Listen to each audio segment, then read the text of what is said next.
മറ്റു വാർത്തയിലേക്ക് പോയാൽ എറണാകുളം ചോറ്റാനിക്കരയിൽ നമുക്കറിയാം ഇന്നലെ നമ്മുടെ സമൂഹത്തെ നമ്മുടെ മനസാക്ഷിയൊക്കെ വല്ലാതെ നൊമ്പരപ്പെടുത്തിയ ഒരു സംഭവമാണ്. അവിടെ ഒരു പോക്സോ കേസ് ഇരയെ കാമുകൻ എന്ന് പറയുന്ന അയാൾ ക്രൂരമായി പീഡിപ്പിക്കുകയാണ്. അതായത് തലയൊക്കെ ലൈംഗിക ബന്ധം നിഷേധിച്ചതിന് തലയൊക്കെ ഭിത്തിയിലടിച്ച് തലച്ചോറ് കലങ്ങി അതീവ ഗുരുതരാവസ്ഥയിൽ ഈ കുട്ടി ചികിത്സയിലാണ് എന്നുള്ളതാണ് ഏറ്റവും ദുഃഖകരമായ കാര്യം.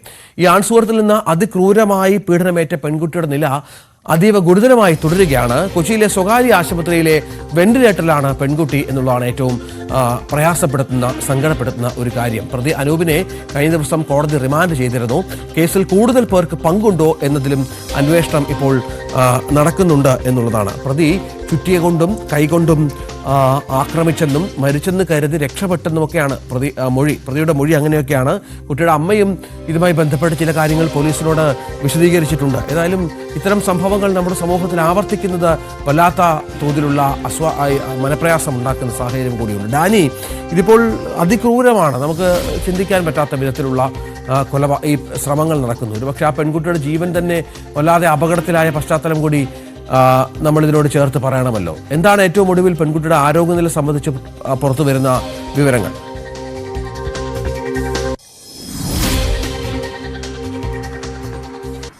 രഞ്ജിത്ത, പെൺകുട്ടിയുടെ ആരോഗ്യനിലയിൽ ഒരു മാറ്റവുമില്ലാതെ തന്നെ തുടരുന്നു എന്നാണ്. ഒരു പുരോഗതിയും കൈവരിച്ചിട്ടില്ല. ഇപ്പോഴും വെന്റിലേറ്ററിൽ തന്നെ തുടരുന്നു.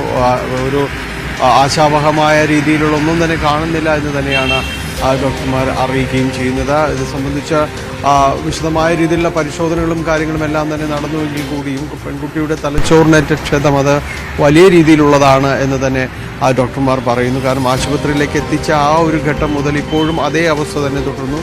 തീർത്തും ആശങ്കാജനകമായ ഒരു സാഹചര്യം തന്നെയാണ് പെൺകുട്ടിയുടെ ആരോഗ്യനില സംബന്ധിച്ച് പറയാനുള്ളത്. ഈ കേസിനെ കുറിച്ചാണെങ്കിൽ അതുമായി ബന്ധപ്പെട്ടുകൊണ്ട് പോലീസ് ഇന്നലെ ഇയാളെ ഇവിടെ എത്തിക്കുകയും പെൺകുട്ടിയുടെ സുഹൃത്തിനെ ഇവിടെ എത്തിക്കുകയും ആ തെളിവെടുപ്പ് അടക്കമുള്ള കാര്യങ്ങൾ നടത്തുകയും ചെയ്തിരുന്നു. ഇന്നലെ അവിടെ നിന്ന് ചുറ്റിക അടക്കം കണ്ടെത്തിയിട്ടുണ്ട്. ചുറ്റിക കൊണ്ട് മർദ്ദിച്ചതായും എല്ലാം തന്നെ പറയുന്നുണ്ട്. ഇപ്പോഴും ഇയാൾ പറയുന്നൊരു കാര്യം, താൻ മർദ്ദിച്ചു, അതിൽ മനം നൊന്ത് അവർ ആത്മഹത്യയ്ക്ക് ശ്രമിച്ചു എന്നതെല്ലാം തന്നെയാണ് പറയുന്നത്. പക്ഷേ പോലീസ് ആ രീതിയിലല്ല കാണുന്നത്. കാരണം സാഹചര്യ തെളിവുകളും ചുറ്റുപാടുമെല്ലാം പരിശോധിക്കുമ്പോൾ ഇതിൽ ഇവരെ അത് അപായപ്പെടുത്താനുള്ളൊരു സാഹചര്യത്തിലേക്ക് കാര്യങ്ങൾ നീങ്ങിയിട്ടുണ്ടാകാമെന്ന് തന്നെയാണ് പോലീസ് വിലയിരുത്തുകയും ചെയ്യുന്നത്. എന്തായാലും അത്തരം കാര്യങ്ങൾക്ക് ഫോറൻസിക്കിൻ്റെ പരിശോധന അവിടെ നടന്നിരുന്നു. അതിൻ്റെ കൂടി ഒരു അന്തിമമായ റിസൾട്ട് അടക്കം വരേണ്ടതുണ്ട്. എന്തായാലും അവിടെ വെച്ച് ഈ പെൺകുട്ടിക്ക് മർദ്ദനമേറ്റിരുന്നു എന്നത് ഇയാൾ തന്നെ പറഞ്ഞിട്ടുണ്ട്. അത് വലിയ രീതിയിൽ ആ കുട്ടിക്ക് മുറിവ് പറ്റിയിട്ടുണ്ട് എന്നതും സമർത്ഥിക്കുകയും ചെയ്യുന്നു. അതോടൊപ്പം തന്നെ ഇയാളുടെ സുഹൃത്തുക്കളിലേക്ക് കൂടി അന്വേഷണം നീളുന്നുണ്ട്.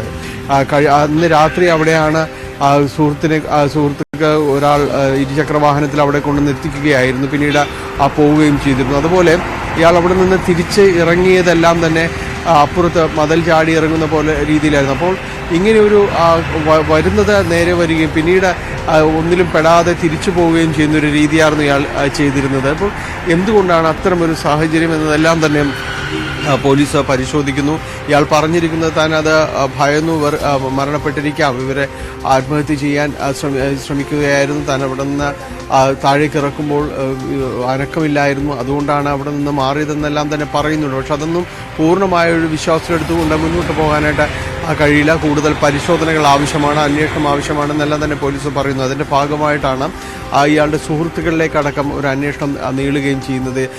നിലവിൽ ഇയാൾക്കെതിരെ തന്നെ 3 കേസുകൾ നിലവിലുണ്ട്. പീരുമേട് പോലീസ് സ്റ്റേഷനിൽ കഞ്ചാവ് കേസും അതോടൊപ്പം തന്നെ തലയോലപ്പറമ്പ് പോലീസ് സ്റ്റേഷനിൽ 2 ആക്രമണ കേസും നിലവിലുണ്ട്. അതുകൊണ്ട് ഒരു ക്രിമിനൽ പശ്ചാത്തലമുള്ള ഒരാൾ കൂടിയാണ്. അയാളുടെ ഒരു സാഹചര്യങ്ങളും കാര്യങ്ങളും കൂടി പോലീസ് കൂടുതൽ പരിശോധിക്കുകയാണ്. മാത്രമല്ല പെൺകുട്ടിയുടെ അമ്മയും ഇതിനോട് ചേർന്ന് നിൽക്കുന്ന മൊഴി തന്നെ നൽകിയിട്ടുണ്ട്. കാരണം ഈ പെൺകുട്ടിയെയും അതോടൊപ്പം തന്നെ അമ്മയും എല്ലാം തന്നെ ഇയാൾ പലതവണ ഭീഷണിപ്പെടുത്തിയിട്ടുണ്ട് എന്നതടക്കമുള്ള കാര്യങ്ങൾ പറയുന്നുണ്ട്. അപ്പോൾ ഇതിൽ കൂടുതൽ അന്വേഷണം മറ്റാരെങ്കിലും ഉൾപ്പെട്ടിട്ടുണ്ടോ എന്നത് സംബന്ധിച്ചാണ് കൂടുതൽ പോലീസ് അന്വേഷണം നടത്തുകയും ചെയ്യുന്നത്. കഴിഞ്ഞ ദിവസം കോടതിയിൽ ഹാജരാക്കിയ പ്രതിയെ നിലവിൽ ജുഡീഷ്യൽ കസ്റ്റഡിയിൽ വിട്ടിരിക്കുകയാണ്, റിമാൻഡ്. നമുക്കറിയാം ഡാൻ, ഈ പെൺകുട്ടിയും ഇയാളുമായി ദീർഘകാലമായി ബന്ധമുണ്ടായിരുന്നു. ഇവർ തമ്മിൽ ഇയാൾ സ്ഥിരമായി വീട്ടിൽ വരുന്ന ആളൊക്കെ ആയിരുന്നു എന്നാണ് നമുക്ക് ലഭിച്ച വിവരങ്ങൾ. അതിനപ്പുറത്ത് ഈ സുഹൃത്തുക്കളുടെ പങ്കാളിത്തം എങ്ങനെയാണ് സംശയിക്കുന്നത് എന്നുള്ളതാണ്. ഈ സുഹൃത്തുക്കൾക്കും ഇതിൽ ഈ പറഞ്ഞ പോലെയുള്ള ഈ ഉപദ്രവത്തിലൊക്കെ പങ്കാളിത്തം വരണമെങ്കിൽ ഇയാൾ ആരുടെയെങ്കിലുമൊക്കെ സഹായം ആസൂത്രിതമായി നേടിയിട്ടുണ്ടാവണം. അത്തരം സംശയങ്ങളാണോ പോലീസിനുള്ളത്? പോലീസിന് ആ രീതിയിലുള്ളൊരു സംശയങ്ങളാണ് ഉള്ളത്. മറ്റാരെങ്കിലും ഒരു സഹായം ആൾ തേടിയിട്ടുണ്ടോ എന്നതടക്കമുള്ള കാര്യങ്ങൾ പോലീസ് അത്തരം ചില സംശയങ്ങളിലേക്ക് പോലീസ് നീങ്ങുന്നുണ്ട്. പ്രത്യേകിച്ച് ഇവിടെ ഒരു സുഹൃത്ത് കൊണ്ടുവന്ന് വിട്ടു, പിന്നീട് തിരിച്ച് അത് വാഹനമില്ലായിരുന്നു ഇയാൾക്ക് പോകാനായിട്ട്. പിന്നീട് എങ്ങനെ പോയി ആരെങ്കിലും സഹായം വീണ്ടും തേടിയിരുന്നു എന്നതടക്കമുള്ള കാര്യങ്ങളുണ്ട്. അതുമാത്രവുമല്ല, ഇയാൾ ഇവരെ അന്ന് അവിടെ വന്നതിന് ശേഷം മർദ്ദനം അഴിച്ചുവിടുകയായിരുന്നു. അപ്പോൾ എന്തായിരുന്നു അതിനുള്ള കാരണം? അതിനു മുൻപും ഇത്തരം സംഭവങ്ങൾ, ഈ വാക്കുതർക്കങ്ങൾ ഉണ്ടായിട്ടുണ്ടെന്ന് പറയുന്നുണ്ട്. അപ്പോൾ ഈ പെൺകുട്ടിയുടെ മറ്റു ചില സൗഹൃദങ്ങളെ ചൊല്ലിയുള്ള വഴക്കുകൾ ഉണ്ടായിട്ടുണ്ട് എന്ന് പറയുന്നു.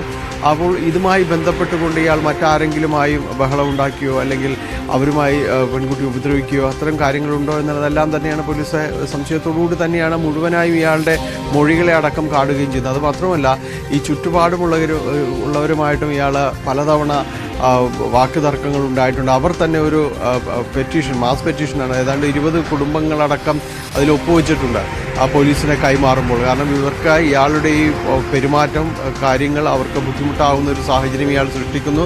പോലീസ് നടപടിയെടുക്കണമെന്നതെല്ലാം കാണിച്ചുകൊണ്ടാണ് ചോറ്റാനിക്കര പോലീസ് സ്റ്റേഷനിൽ നേരത്തെ പരാതി നൽകിയിട്ടുള്ളതാണ്. പക്ഷെ അതിലൊരു നടപടിയും ഉണ്ടായിട്ടില്ല. നാട്ടുകാർ പറയുന്നതും അതുതന്നെയാണ്. തങ്ങളുടെ ആ പരാതിയിൽ ഒരു നടപടി ഉണ്ടായിരുന്നെങ്കിൽ ഇന്നത് സംഭവിക്കുമായിരുന്നില്ല എന്നതെല്ലാം തന്നെ ചൂണ്ടിക്കാണിക്കുന്നുമുണ്ട്. അപ്പോൾ ഇത്തരം കാര്യങ്ങളെല്ലാം തന്നെ നിലവിലുണ്ട്. അതുകൊണ്ട് തന്നെയാണ് ഇയാളുടെ കൂടുതൽ ബന്ധങ്ങളെക്കുറിച്ചും കാര്യങ്ങളെക്കുറിച്ചും അന്വേഷിക്കണം എന്നൊരു നിഗമനത്തിലേക്ക് പോലീസ് വരികയും ചെയ്യുന്നത്. അത്തരം കാര്യങ്ങളിലേക്കുള്ള അന്വേഷണം വൈകാതെ ഉണ്ടാകും. എന്തായാലും പോലീസ് നിലവിലെത്തി നിൽക്കുന്നത് ഇയാളെ കേന്ദ്രീകരിച്ച് തന്നെയാണ്. കാരണം മറ്റാരും നിലവിലൊരു സാഹചര്യത്തിൽ ആ വീടിനകത്തേക്ക് കടന്നതായോ ഒന്നും കാര്യമായ വിവരം ലഭിച്ചിട്ടില്ല. അതാണ് സാഹചര്യം. ഏതായാലും ഈ വിഷയത്തിൽ അന്വേഷണം പുരോഗമിക്കുന്നു. കൂടുതൽ പങ്കാളിത്തവും പോലീസ് അന്വേഷിക്കുന്നുണ്ട്.